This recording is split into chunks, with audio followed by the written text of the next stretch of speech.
नमस्कार मित्रों, जय हिंद। इजी वाला यूट्यूब चैनल पर आप सभी का एक बार फिर से हार्दिक स्वागत और अभिनंदन है।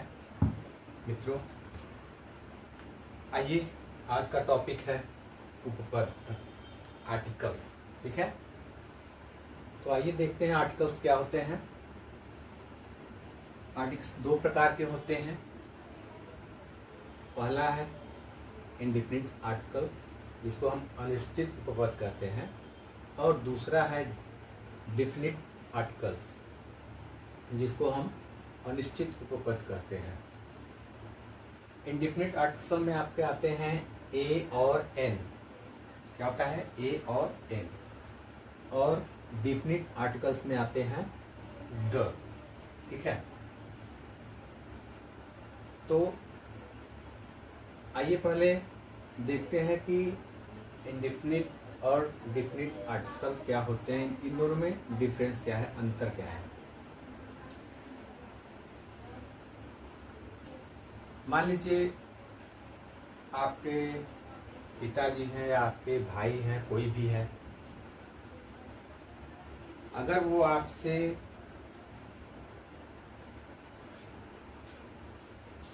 वो कहीं घर के बगल में गया है, ठीक है, और आपके घर पर कोई व्यक्ति आ गया, ठीक है, कोई एक व्यक्ति आ गया, तो क्या करेंगे? वहां पे जाकर के कहेंगे पिताजी से अपने या अपने भाई से कि घर पे कोई व्यक्ति आया है या एक व्यक्ति आया है, ठीक है, जिसके बारे में हमें पता नहीं होता है, जानकारी नहीं होती है, हमें कोई बताया नहीं होता है। ठीक है, तो एक व्यक्ति, एक या कोई व्यक्ति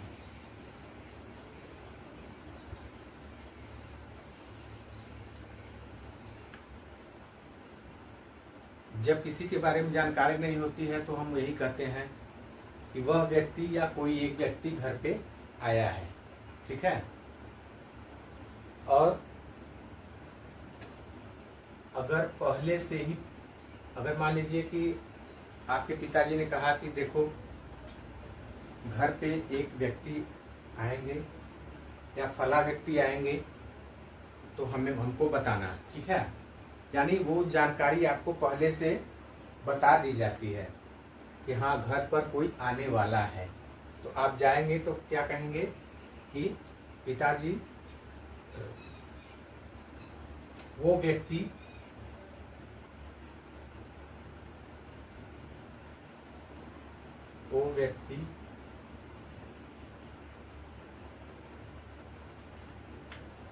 घर पे आए हैं, यानी कि जिसकी जानकारी हमें पहले से है, तो हम कहेंगे कि वो व्यक्ति जिसको आपके पिताजी ने आपसे कहा था या आपके भाई ने आपसे कहा था कि फला व्यक्ति आएगा तो मुझे बताना, तो जाकर क्या बोलेंगे कि वो व्यक्ति आए हैं घर पे। ठीक है, और अगर नहीं पता है, नहीं बताया गया, आपको जानकारी नहीं है कि कोई व्यक्ति आने वाला है, तो आप क्या जाकर बोलेंगे कि पिताजी या भैया घर पर एक व्यक्ति आया है। ठीक है, तो जिसकी जानकारी हमें नहीं होती है वह होता है अनिश्चित उपपद या इंडेफिनिट आर्टिकल्स। ठीक है, और जिस बात की जानकारी हमें होती है, जिसकी सूचना हमें पहले से ही होती है, वो क्या होता है? निश्चित उपपद या डेफिनिट आर्टिकल। ठीक है, दोनों का अंतर समझ में आ गया आपको कि दोनों में क्या डिफरेंट होता है। ठीक है, आइए एग्जाम्पल के बारे में देखते हैं। एग्जाम्पल के माध्यम से समझते हैं कि एक व्यक्ति घर पर आया है। A person has come at home. A person has come at home. कि एक व्यक्ति घर पर आया है। ठीक है, तो इससे, इस वाक्य से ये पता नहीं चलता है कि कौन व्यक्ति घर पे आया है। ठीक है, लेकिन दूसरा देख लीजिए, वह व्यक्ति घर पर आया है। The person has come home. The person has come home. दूसरे सेंटेंस से ये पता चलता है कि ये बात आपको पहले से ही पता है कि कोई व्यक्ति घर पर आया है, आने वाला है, तो आप जाकर कहें कि वह व्यक्ति घर पर आया है। तो इस तरह से हमको जो बात नहीं पता होता है उसके लिए वहां पर हम ए और एन का प्रयोग करते हैं, और जिसके बारे में हमें पता होता है वहां पे हम इसका यूज करते हैं, द का यूज करते हैं। ठीक है, तो ये हमारा हो गया different between indefinite articles and definite articles. ठीक है, तो इतना तो समझ में आ गया होगा। चलिए अब देखते हैं कहाँ पे इंडेफिनिट का प्रयोग होता है और कहाँ पे डिफिनिट आर्टिकल्स का प्रयोग होता है, यानी कहाँ ए और एन का प्रयोग होता है और कहाँ द का प्रयोग होता है। चलिए देखते हैं आगे।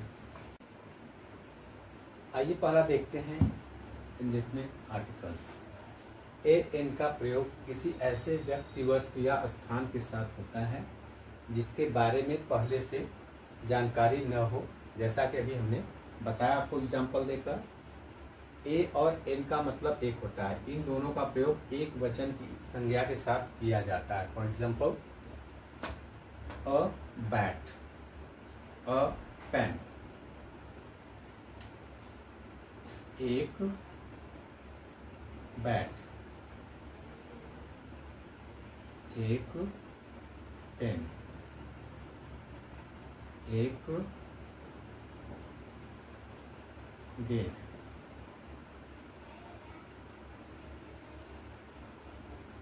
एक छाता, एक हाथी। तो सभी एक वचन के साथ क्या होता है, ए और एन का प्रयोग होता है। ठीक है, जिसका मतलब एक होता है। अब आइए देखते हैं कि एक के लिए एन का प्रयोग कहाँ होता है और ए का प्रयोग कहाँ होता है। ठीक है, इन दोनों में अंतर समझते हैं कि हम एक के लिए कहाँ ए का प्रयोग करेंगे और कहाँ एन का प्रयोग करेंगे। ठीक है ना, तो चलिए देखते हैं। तो आइए देखते हैं ए का यूज कहाँ करते हैं और एन का यूज कहाँ करते हैं। ठीक है, जब किसी शब्द की शुरुआत कॉन्सोनेंट की ध्वनि से, अक्षर नहीं ध्वनि से, इसको याद रखिएगा, ध्वनि स्वर। जब किसी शब्द की शुरुआत कॉन्सोनेंट की ध्वनि से हो तो ऐसे शब्द के पहले एक के लिए ए का प्रयोग करते हैं। ठीक है, और उसका प्रोनाउंसिएशन क्या करते हैं, अ, उसका प्रोनाउंसिएशन होगा अ। ठीक है, तो जैसे a university, a year, a union. तो अब यहाँ पे अ का प्रयोग हुआ है, यू आ रहा है, य आ रहा है, यहाँ पे उच्चारण क्या हो रहा है, इसका ध्वनि कौन सी आ रही है, य की, यूनिवर्सिटी। ठीक है, ईयर क्या आ रहा है, य आ रहा है, यूनियन यहाँ पर भी क्या आ रहा है, य। तो य क्या है हमारा, कॉन्सोनेंट है, य क्या है हमारा, कॉन्सोनेंट है। तो कॉन्सोनेंट की ध्वनि अगर हो किसी शब्द की, जो शुरुआत है कॉन्सोनेंट ध्वनि से जब होती है, तो हम एक के लिए वहाँ पे क्या यूज करते हैं, एक प्रयोग करते हैं, इसका प्रोनाउंसिएशन अ होता है। ठीक है, इसी प्रकार से आइए देखते हैं एन का प्रयोग। एन का प्रयोग कैसे होता है, जब किसी शब्द की शुरुआत वावल की ध्वनि से हो तो ऐसे शब्द के पहले एक के लिए किसका प्रयोग करते हैं, एन का प्रयोग करते हैं। ठीक है, तो एग्जाम्पल से देखते हैं हम, an hour, an honest, an MLA। अब यहाँ पे देखेंगे कि यस तो कॉन्सोनेंट है, यम तो कॉन्सोनेंट है, फिर यहाँ पर एन का प्रयोग कैसे हुआ है। तो हमने बताया यहाँ पे कि ध्वनि पर ध्यान दीजिएगा, ठीक है। वावेल्स की ध्वनि, हमारी ध्वनि क्या बता रही है, क्या बोल रही है, ठीक है। जहाँ पे वावेल्स का स्वर आएगा वहाँ पे एन का प्रयोग होगा एक के लिए, और जब कॉन्सोनेंट की ध्वनि आएगी तो क्या होगा, एक के लिए ए का प्रयोग होगा, ठीक है।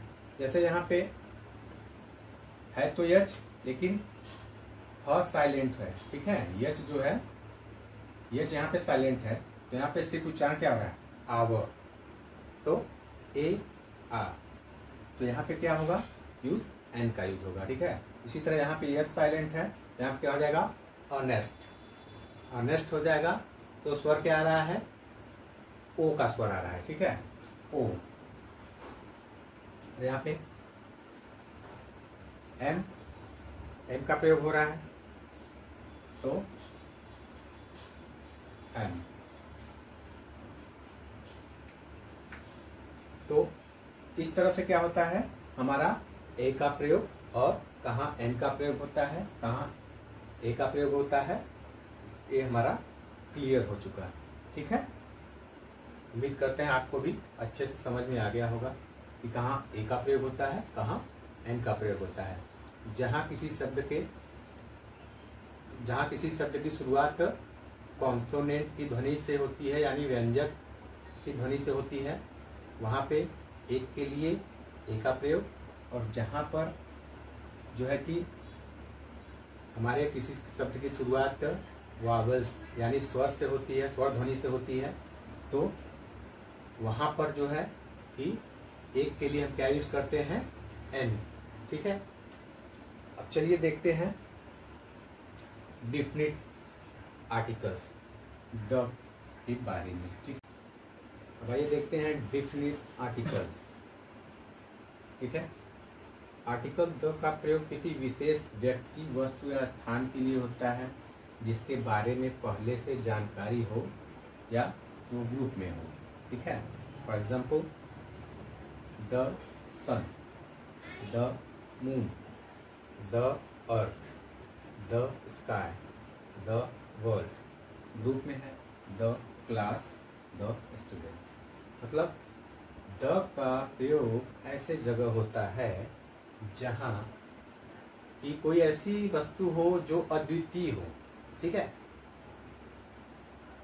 कोई विशेष वस्तु हो, कोई विशेष व्यक्ति हो, या कोई ऐसा चीज हो जिसका मतलब वो अपने आप में एक अद्वितीय हो, उसकी तरह एक दूसरा कुछ न हो, ऐसे जगह होता है। या फिर किसी ग्रुप के लिए होता है, ठीक है। जैसे अब सन एक ही है, मून एक ही है, अर्थ एक ही है, स्काई एक ही है, वर्ल्ड एक ही है। तो ऐसी जगह पे हम क्या यूज करते हैं, आर्टिकल द का प्रयोग करते हैं। या फिर किसी ग्रुप के लिए जैसे the class, the students, the rich, और इस तरह से हम आर्टिकल्स द का प्रयोग करते हैं, ठीक है। अब कहीं कहीं हम द को दी बोलते हैं और कहीं कहीं द बोलते हैं। अब ये डिफरेंट कैसे आता है, क्यों बोलते हैं, आइए इसके बारे में हम समझते हैं, ठीक है। तो आइए देखते हैं कि कहाँ पर द का प्रोनाउंसिएशन दी करते हैं, ठीक है। जब किसी शब्द की शुरुआत हम वावल की ध्वनि से करते हैं तो वहाँ पे द का उच्चारण दी हो जाता है, ठीक है। जैसे the year, the elephant, the honest, the old, the end, the umbrella, ठीक है। तो यहाँ पर जिस शब्द की शुरुआत स्वर ध्वनि से हो वहाँ पर हम द को क्या उच्चारण करते हैं, दी, ठीक है। ठीक उसी प्रकार जैसे हम ए और एन में करते थे, ए और एन का यूज करते थे। ठीक है, जैसे अगर मान लीजिए किसी शब्द का पहला अक्षर जो है, पहला लेटर्स क्या है कि कॉन्सोनेंट है। ठीक है, लेकिन अगर ध्वनि हमारा स्वर है, ध्वनि हमारा वावेल है, अक्षर तो कॉन्सोनेंट है लेकिन ध्वनि क्या आ रहा है, स्वर का। ठीक है, तो वहां पे हम द को दी ही प्रोनाउंस करेंगे। ठीक है, जैसे कि यहाँ पे हमारा ऑनेस्ट है, यस तो कॉन्सोनेंट है, यहाँ पे तो मान लीजिए ओ हमारा क्या है, वावल है, ई वावल है, ई वावल है, ई वावल है, यू वावल है, बट यहाँ पे एच कॉन्सोनेंट है, लेकिन यहाँ पे एच साइलेंट हो जाता है और बचता है ओ। इसका ध्वनि क्या हो जाता है, वावल। इसलिए हम यहाँ पे ऑनेस्ट के पहले क्या यूज करते हैं, द के लिए दी, मतलब इसका प्रोनाउंसिएशन क्या करते हैं, दी। ठीक है, ठीक इसी प्रकार होता है क्या कि जब हम किसी शब्द की शुरुआत इससे करते हैं कॉन्सोनेंट,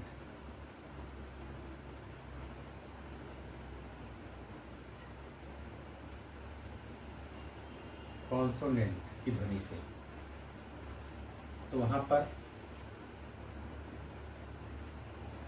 द का उच्चारण क्या हो जाता है, द हो जाता है। क्या हो जाता है, द हो जाता है। ठीक है, एग्जाम्पल देख लेते हैं।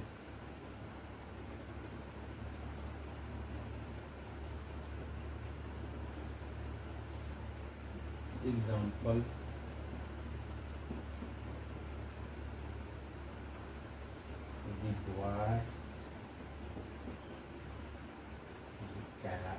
the cat